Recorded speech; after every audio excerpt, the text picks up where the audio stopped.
사도신경. 나는 전능하신 아버지 하나님 천재 창조주를 믿습니다.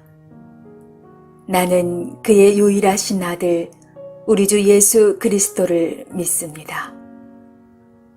그는 성령으로 잉태되어 동정녀 마리아에게서 나시고 본디오 빌라도에게 고난을 받아 십자가에 못 박혀 죽으시고 장사한 지 사흘 만에 죽은 자 가운데서 다시 살아나셨으며 하늘에 오르시어 전능하신 아버지 하나님 우편에 앉아 계시다가 거기로부터 살아있는 자와 죽은 자를 심판하러 오십니다.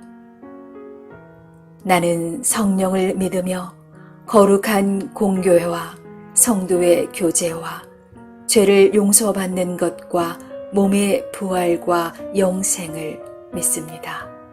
아멘.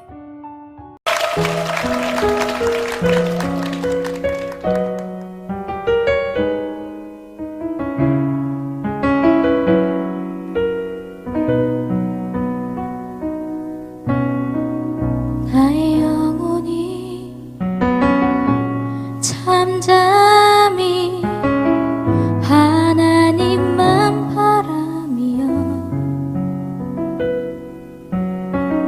나의 구원이 저에게서 나는 도다. 나의 영혼아 잠잠히 하나님만 바라라. 나의 소망이 저에게서 나는 도다. 오직 주만이 나의 반석 나의 구원이시니 오직 주만이 나의 산성 내가 요동치 아니하리.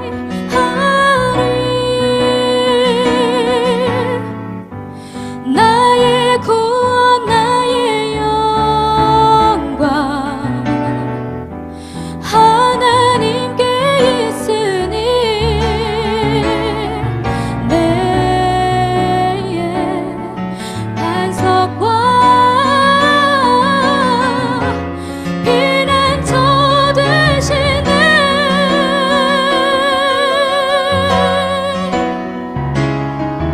오직 주만이 나의 반석 나의 구원이시니 오직 주만이 나의 산성 내가 요동치 아니하리. 내가 요동치 아니하리.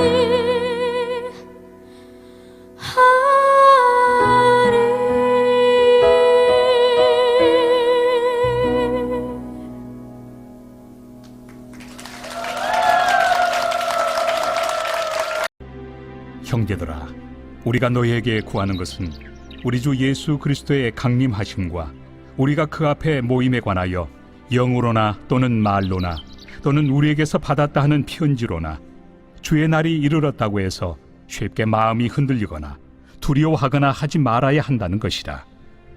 누가 어떻게 하여도 너희가 미혹되지 말라. 먼저 배교하는 일이 있고 저 불법의 사람 곧 멸망의 아들이 나타나기 전에는 그 날이 이르지 아니하리니 그는 대적하는 자라. 신이라고 불리는 모든 것과 숭배함을 받는 것에 대항하여 그 위에 자기를 높이고 하나님의 성전에 앉아 자기를 하나님이라고 내세우느니라. 내가 너희와 함께 있을 때 이 일을 너희에게 말한 것을 기억하지 못하느냐. 너희는 지금 그로 하여금 그의 때에 나타나게 하려 하여 막는 것이 있는 것을 아나니 불법의 비밀이 이미 활동하였으나 지금은 그것을 막는 자가 있어 그 중에서 옮겨질 때까지 하리라. 그때 불법한 자가 나타나리니 주 예수께서 그 입의 기운으로 그를 죽이시고 강림하여 나타나심으로 패하시리라. 악한 자의 나타남은 사탄의 활동을 따라 모든 능력과 표적과 거짓 기적과 불의의 모든 속임으로 멸망하는 자들에게 있으리니 이는 그들이 진리의 사랑을 받지 아니하여 구원함을 받지 못함이라. 이러므로 하나님이 미혹의 역사를 그들에게 보내사 거짓 것을 믿게 하심은 진리를 믿지 않고 불의를 좋아하는 모든 자들로 하여금 심판을 받게 하려 하심이라. 주께서 사랑하시는 형제들아, 우리가 항상 너희에 관하여 마땅히 하나님께 감사할 것은 하나님이 처음부터 너희를 택하사 성령의 거룩하게 하심과 진리를 믿음으로 구원을 받게 하심이니, 이를 위하여 우리의 복음으로 너희를 부르사 우리 주 예수 그리스도의 영광을 얻게 하려 하심이니라. 그러므로 형제들아, 굳건하게 서서 말로나 우리의 편지로 가르침을 받은 전통을 지키라. 우리 주 예수 그리스도와 우리를 사랑하시고 영원한 위로와 좋은 소망을 은혜로 주신 하나님 우리 아버지께서 너희 마음을 위로하시고 모든 선한 일과 말에 굳건하게 하시기를 원하노라.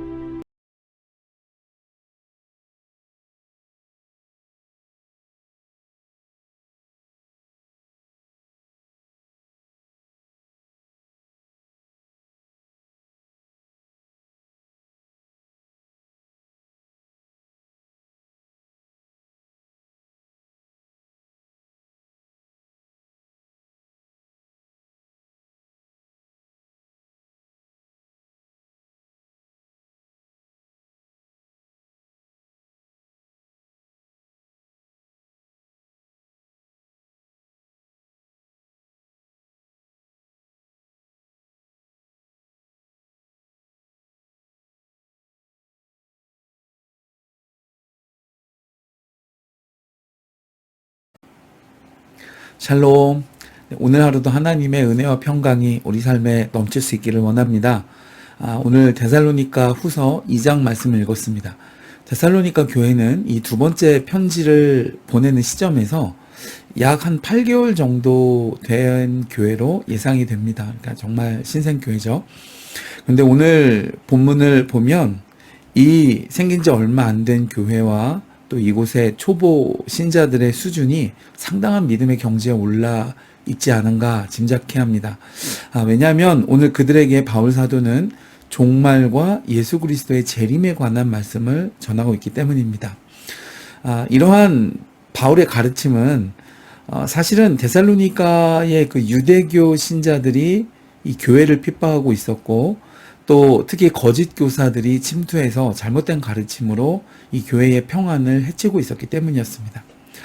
먼저는 이 사람들이 잘못된 종말 사상을 퍼뜨렸습니다. 오늘 말씀 1절과 2절을 보면 예수님께서 다시 이 땅에 오시는 재림과 그리고 그 앞에 서게 될 모든 성도들에 대해서 잘못된 가르침을 퍼뜨려서 이 데살로니가 교회의 성도들로부터 오해와 불안과 걱정을 일으켰던 것 같습니다. 바울 사도는 그러나 2절 후반부에서 마음이 흔들리거나 두려워하지 말라 권면하고 있습니다. 이처럼 성도는 진리를 올바르게 깨닫지 못하게 하고 또 잘못된 사상이나 가르침에 빠지도록 미혹하는 사단의 공격 앞에 늘 서 있습니다. 오늘날에도 임박한 심판과 또 진노를 그럴듯하게 설파해서 사람들로 인해 잔뜩 겁을 먹게 해서 재산을 갈취하거나 충성을 강요하는 등의 여러 거짓 사이비 종교들이 많은 사람들 현혹하고 있습니다. 그러므로 우리는 이 바울의 권면처럼 미혹되거나 흔들리지 말고 늘 말씀 안에 거하면서 깨어있는 영성을 늘 유지해야 할 것입니다. 오늘 바울 사도는 주의 재림의 날이 오기 전에 두 가지 사건이 먼저 일어날 것이다 라고 말씀하고 있습니다. 먼저 배도가 일어나고 또 불법의 사람, 멸망의 아들이 나타납니다. 여기 이 배도라는 말은 불신과는 다르죠. 불신은 처음부터 복음을 받아들이지 않는 것입니다. 그러나 배도는 기독교의 도를 받았던 사람이 다시 그 복음을 저버리는 것입니다. 여기서 이 도의 핵심은 예수 그리스도를 말합니다. 그러니까 예수 그리스도에 대한 불신이 생겨서 믿음을 저버리는 것이 바로 배도입니다. 이것은 무엇이냐? 잘못된 가르침과 또 거짓 증거에 미혹되어서 불의와 악에 빠져들어가게 된 결과가 이제 이 배도로 나타나는 것입니다. 오늘 본문 7절에는 이 바울 사도가 이러한 불법의 비밀을 가르치는 자들이 이미 활동을 시작했다라고 말씀하고 있습니다. 여기 불법이라는 말은 하나님의 말씀이나 뜻을 거스리는 것을 말합니다. 그래서 이 불법의 사람은 모든 신이나 숭배의 대상이 되는 존재들보다 자신이 높은 존재라고 현혹하면서 자기가 하나님의 자리에 앉고자 하는 멸망의 아들이라고 말하고 있습니다. 즉 이는 적그리스도를 말하는 것입니다. 이 불법의 사람이 나타나면 복음이 왜곡되고 어느 것이 참인지 거짓인지 분간하기 어려울 정도로 말씀의 혼돈이 일어난다는 것입니다. 그래서 이런 일들이 예수님의 재림 전에 발생하게 되고 그렇게 되면 많은 성도들이 복음에서 떠나 잘못된 길에 빠지고 또 믿음을 저버리게 되어지는 일들이 일어날 것이라는 것입니다. 왜냐하면 여러분 이런 미혹하는 자들이 아예 다른 논리를 가져오는 게 아니라 복음의 탈을 쓰고 나타나기 때문에 성도들이 현혹되게 된다는 것이죠. 오늘 말씀에서 바울 사도는 적그리스도가 성전에 앉아 자신이 하나님이라고 주장할 것이라고 경고하고 있습니다. 그러니까 마치 하나님처럼 행세하면서 또 그런 이상한 일들을 벌이면서 오니까 많은 성도들이 현혹되고 또 그것에 넘어갈 수도 있다라고 경고하고 있는 것입니다. 근데 우리가 한 가지 기억할 것은 이 불법의 사람, 멸망의 아들이 등장하는 것은 나중에 될 일이지만 불법의 비밀은 이미 우리 가운데 활동을 개시했다라고 말하고 있는 점에 주목해야 됩니다. 이게 바울 사도가 이 데살로니가 교회에 들어온 이 거짓 선지자들, 거짓 교사들을 두고 불법의 비밀이 이미 시작했다. 그때부터 활동이 시작됐다는 것입니다. 이들의 최종 목표는 성도와 하나님 사이를 이간질하는 것입니다. 성도들로 하여금 하나님을 의지하지 않고 육체의 소욕에 따라 살도록 부추기는 것입니다. 이제 그러므로 하나님을 중심에 두지 않죠. 마음의 중심에 두지 않고 삶의 중심에 두지 않습니다. 그리고 인간의 욕심, 교만, 탐심을 따라 살도록 자극하는 것입니다. 그러므로 하나님을 신실하게 섬기던 마음이 무너지고 육체의 정욕을 따라 도모하는 일들이 다양한 형태로 그 삶에 나타나면서 조금씩 무너지게 되는 것이죠. 그런데 이러한 일들이 소위 성도라고 하는 무리 중에서 일어난다는 것입니다. 아예 세상 사람 중에 나타나는 게 아닙니다. 그러므로 하나님의 거룩한 성도의 삶이 하나님을 멀리하고 말씀을 청종하는 것에서 떠나고 은혜의 자리에 나가는 것에서 세상의 자리로 나가는 것으로 발걸음이 향하고 이렇게 될 때 이 땅의 마음을 빼앗기는 것들이 점점 심해진다는 것입니다. 그런데 오늘 본문에서 이것을 두고 바울 사도는 불법의 비밀이라고 말했습니다. 불법의 비밀이 이미 시작됐다. 여러분, 사단의 역사가 일어나고 내 삶에도 은밀히 들어와서 나를 하나님보다는 세상으로 그리고 멸망으로 이끌어가는 것을 여러분 혹시 느끼십니까? 그래서 바울 사도는 불법이 비밀처럼 활동하고 있다라는 표현을 쓴 것입니다. 이것은 여러분 보통의 영적 실력으로는 그것을 파악하기가 어렵습니다. 여러분 우리가 성도라는 영광스러운 칭호를 받아서 살고 있지만 우리 주위 사람에게 감동을 주고 나의 거룩함으로 또 그런 행실로 선한 영향을 끼치고 있으십니까? 그러므로 이 불법의 사람이 가져오는 미혹과 어그러짐이 내 삶에 은밀히 그리고 깊숙이 영향을 미칠 수도 있고 또 지금 미치고 있다는 사실을 기억하고 우리는 늘 깨어서 경계해야 될 줄로 믿습니다. 그 세력이 내 삶을 주장하지 못하게 늘 깨어 아침 저녁으로 기도하고 또 아침을 깨우며 예배하고 말씀 읽고 무장함으로 우리 영적 감각이 늘 살아 있어지시기를 주님의 이름으로 축복해 드립니다.